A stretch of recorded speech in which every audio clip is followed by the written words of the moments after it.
Vendredi 13 décembre 2024, mesdames, messieurs, bonsoir et bienvenue sur Mourchid TV. Voici les titres. La cérémonie d'inauguration de la statue Lat Dior Diop à Thiès, présidée par le président de la République, rend hommage aux héros de la résistance. Pour le maire de Thiès-Ouest, cette initiative met en lumière le rôle crucial des écoles et des collectivités pour construire une nation unie. Partage d'expériences entre le Sénégal et le Japon, 40 ans de coopération, développement et intégration africaine à travers l'unité, l'université panafricaine et le CFPT Sénégal-Japon. Ce partenariat est soutenu par l'Union africaine. Le comité exécutif de la Fédération sénégalaise de football dévoile officiellement le choix de Pape Bouna Thiaw comme nouveau sélectionneur du Sénégal. Le Sénégal va abriter les championnats d'Afrique des moins de 15 ans. Voilà le sommaire. Dans un instant, le développement.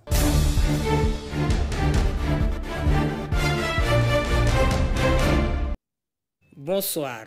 Aucune enquête n'a été ouverte. La précision est faite par le ministre de la Justice, Ousmane Diagne, interrogé sur la polémique entourant la mort de Bassirou Diop, membre de la garde rapprochée du maire de Dakar, décédé en prison. Je le cite. Pourquoi une enquête devrait-elle être ouverte? Une enquête, c'est quand il y a effectivement une mort suspecte. Les conclusions de l'autopsie ne rendent nullement compte du caractère suspect du décès. On ouvre une enquête quand effectivement il y a une mort suspecte. Ce n'est pas le cas dans l'espèce, a-t-il tranché. Barthélémy Diaz perd son poste de maire de Dakar à travers une lettre adressée à l'actuel maire de Dakar.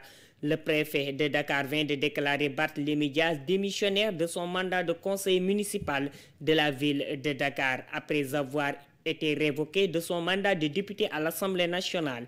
La tête de liste de Sam Sa Kaddu aux législatives passées perd une autre bataille. Il est évoqué que l'électeur Bayna Gueye, inscrit sur la liste électorale de Mermoz Sacré-Cœur, a saisi la préfecture de Dakar aux fins de prononcer la démission du maire de Dakar pour cause d'inéligibilité après sa condamnation dans l'affaire Ndiaga Diouf.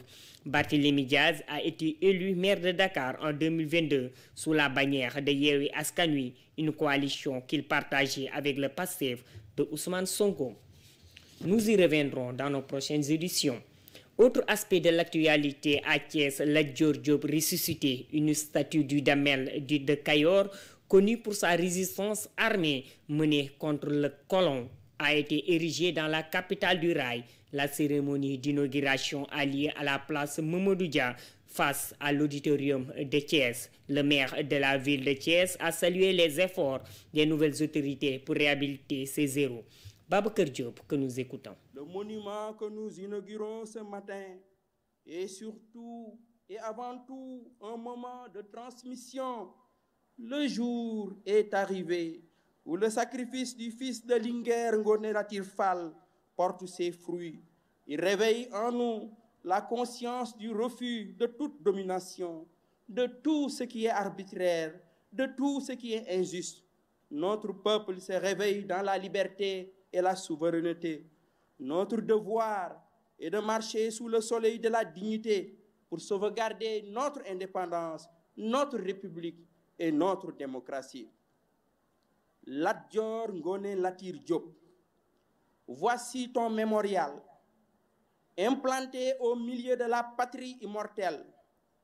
Ce monument est la preuve de la défaite du pouvoir colonial devant toi, la défaite de ceux qui ont cherché à t'humilier, à t'exiler, à t'empoisonner et à te tuer. Et nous voici pour te dire, comme à beaucoup de martyrs sans tombe, repose ici Lat Dior Ngoné Latyr avec ton terrible cortège. Avec ceux qui sont morts, ceux qui sont tombés à Koki, à Mékhé, à Paoskoto, à Loro et à Ngolngol. Toujours à Thiès, le président Bassirou Diomaye Diakhar Faye a exhorté les écoles et les collectivités à transmettre l'héritage de résistance pour former une nation panafricaine. Le président de la République présidait jeudi la cérémonie d'inauguration de la statue Lat Dior Ngoné Latyr Diop. Il a souligné l'importance de l'école et des collectivités locales pour transmettre cet héritage des bâtisseurs de la nation souveraine. Voici un extrait de son discours. L'école doit s'emparer de cette mémoire, quel qu'en soit le support, pour former en notre jeunesse les bâtisseurs d'une nation souveraine et ouverte aux idéaux du panafricanisme. Le parrainage de nos rues, de nos places publiques, nos infrastructures sportives et culturelles, de nos écoles et édifices publics et privés, est appelé à davantage puiser ses noms dans ce patrimoine partagé, ce socle de référence collective sur lesquels s'édifie notre imaginaire national et nos convictions patriotiques. Continuer à faire patrie, c'est renforcer cette perspective de l'unité à partir de toutes les sources qui alimentent la mémoire nationale forte de sa diversité. Aujourd'hui, nous célébrons Lat Dior Ngoné Latyr Diop dans une ville où se sont écrites des pages glorieuses de notre histoire. Mesdames et messieurs, Thiès est aussi la ville des cheminots qui se sont illustrés dans tous les combats pour la liberté et la justice sociale. Ils ont payé au prix fort cet engagement militant. Sembène Ousmane a immortalisé la longue grève des cheminots de 1947 dans une œuvre devenue classique, Les bouts de bois de Dieu. À Dakar, où il y a un partage d'expérience entre le Sénégal et le Japon, l'accent a été mis sur le rôle de l'université panafricaine qui a déjà formé des milliers d'étudiants africains. Cette initiative soutenue par l'Union africaine est axée sur la coopération, le développement et l'intégrité des communautés africaines. Professeur Mohamedou Belhosseine, commissaire de l'éducation à l'Union africaine que nous écoutons. Nous avons bénéficié véritablement de 3 présentations extrêmement complémentaires et très enrichissantes, puisque nous avons eu un partage de l'expérience japonaise qui est très important pour notre continent. Nous avons aussi entendu l'expérience de l'université panafricaine qui a été créée en 2010 et qui aujourd'hui s'enorgueillit d'avoir 4 instituts qui sont hébergés dans 4 des 5 régions de l'Union africaine, Afrique du Nord, Afrique de l'Est, Afrique de l'Ouest et Afrique centrale. Chacune de ces régions héberge un institut et ces instituts forment de manière équitable pour l'ensemble des nationalités africaines. Aujourd'hui, nous avons formé 500 doctorants et nous avons formé 2000 titulaires de maîtrise qui reviennent dans leur pays ou bien vont d'autres pays africains pour contribuer au développement de leur communauté, de leur pays et pour contribuer à l'intégration du continent africain. J'espère que les étudiants dans la salle et que les enseignants entre eux non seulement auront bénéficié de toutes ces informations, mais auront eu une occasion de créer, de se réseauter, comme on dit maintenant en français, pour créer de nouvelles collaborations, de nouvelles amitiés et de nouveaux échanges dans tous les domaines qui nous intéressent.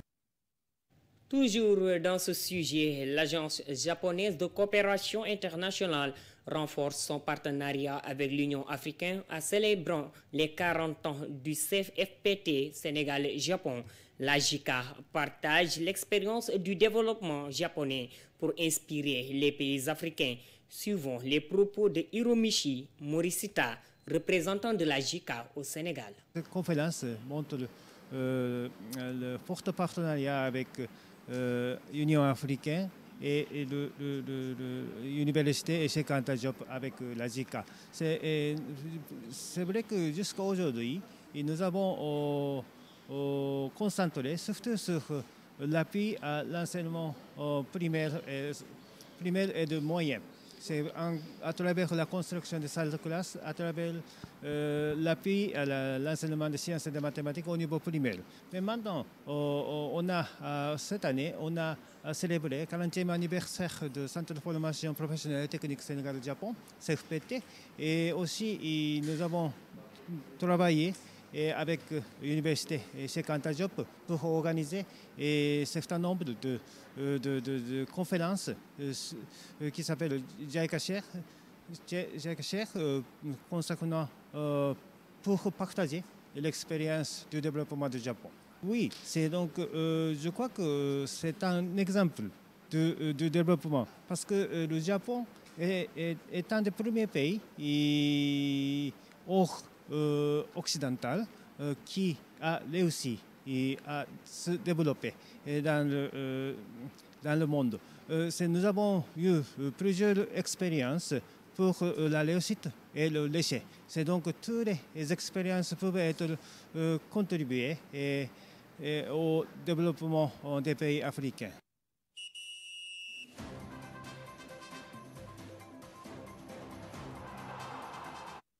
En sport, le Sénégal va abriter le championnat d'Afrique de football des moins de 15 ans, garçons et filles.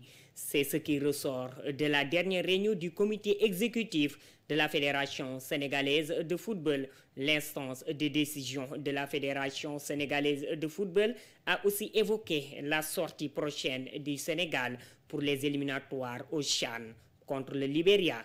Seydou Sané, que je vous propose d'écouter. Le Sénégal a accepté d'accueillir cette compétition qui intéresse les U15. On a 4 pays en foot masculin et pour les filles, nous avons 3 pays. Les 4 pays pour le foot garçon, c'est le Sénégal, la Mauritanie, la Guinée-Conakry et la Gambie. Au niveau des filles, c'est la Mauritanie, à côté de ces 4 pays, n'a pas présenté une équipe féminine. Donc ce tournoi se déroule du 10 au 14 de ce mois. C'est pour dire que même à ce niveau aussi, l'espoir est permis aussi de gagner. Nous sommes dans un Sénégal qui gagne avec une fédération ambitieuse et porteuse d'espoir, avec un État aussi qui nous soutient. Alors, le CHAN, comme je l'ai dit, nous allons jouer donc le dernier tour des éliminatoires le 22 décembre au Libéria. Et l'équipe déjà, notre équipe nationale va quitter le 19 et pouvoir jouer ce tournoi qui est aussi très très important pour nous. C'est le lieu de montrer encore à l'Afrique qu'il ne s'agit pas seulement d'une équipe nationale A, mais aussi nous avons une équipe locale très compétitive, qui a gagné le dernier CHAN et qui est aujourd'hui le champion à battre. Futur sélectionneur du Sénégal, le comité exécutif de la fédération dévoile officiellement son choix. Il s'agit de Pape Bouna Thiaw, jusque-là intérimaire d'Aliou Cissé à la suite de son limogeage. Vainqueur du CHAN, Pape Bouna Thiaw répond à tous les critères retenus par la Fédération sénégalaise de football pour coacher le Sénégal. Des propos de Seydou Sané que nous écoutons. Le comité exécutif, à l'unanimité, a retenu la candidature de Pape Bouna Thiaw comme entraîneur de l'équipe nationale A. Alors ce choix se justifie entre autres de l'état des services au niveau des différentes sélections nationales avec une victoire au CHAN et une qualification obtenue de manière convaincante à la CAN Maroc 2025. Et non seulement par rapport à ces services rendus, Pape Bouna Thiaw répond aux critères fixés par le comité exécutif, à savoir avoir un diplôme CAF, UEFA Pro ou son équivalent, avoir une expérience de haut niveau en club et ou en équipe nationale, avoir une connaissance poussée du football africain ou mondial. Il répond aussi, surtout, à l'option de la fédération qui a toujours prôné le développement de l'expertise locale.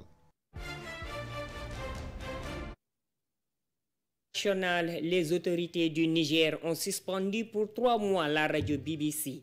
Conflit russo-ukrainien, Emmanuel Macron à Varsovie pour s'entretenir avec le premier ministre polonais Donald Tusk. N'est-ce pas, Moumoudi Thiam? Hors de chez nous, les autorités du Niger ont suspendu pour 3 mois la radio BBC ce jeudi. La radio anglophone est accusée d'avoir publié, selon les autorités, des bilans non officiels concernant les dernières attaques dans le pays. La suspension concerne la mention de l'attaque contre le village de Chatouman qui a fait plus d'une centaine de morts, une attaque que les autorités ont démentie mercredi soir en invoquant des affirmations infondées. Ce jeudi soir, suite à la réunion du Conseil des ministres, le gouvernement a annoncé par ailleurs dans un communiqué avoir porté plainte contre RFI.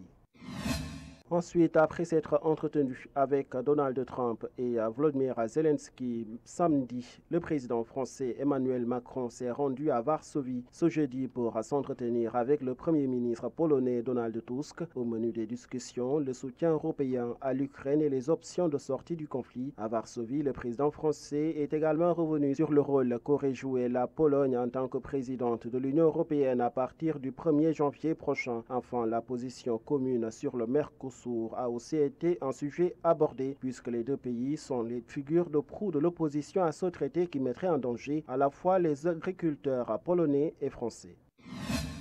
Enfin, le secrétaire d'État américain Antony Blinken a déclaré jeudi au président turc Recep Tayyip Erdogan que les civils syriens devaient être protégés après que les islamistes soutenus par la Turquie ont renversé le gouvernement de Damas. Antony Blinken a rencontré jeudi soir pendant plus d'1 heure dans le salon de l'aéroport d'Ankara Recep Tayyip Erdogan qui venait de voir le premier ministre nationaliste hongrois Viktor Orban. La Turquie souligne de son côté ses préoccupations en matière de sécurité en liaison avec la situation en Syrie, où elle combat une force dirigée par les Kurdes que Washington soutient pour leur rôle clé dans la lutte contre les djihadistes de l'État islamique. C'en est tout pour cette fenêtre internationale. Merci Mamadou Thiam, c'est la fin de cette édition. Merci à toute l'équipe de réalisation. Je vous donne rendez-vous lundi prochain. Le week-end est une pause pour permettre à l'âme de se ressourcer pour repartir plus fort. Bon week-end à tous.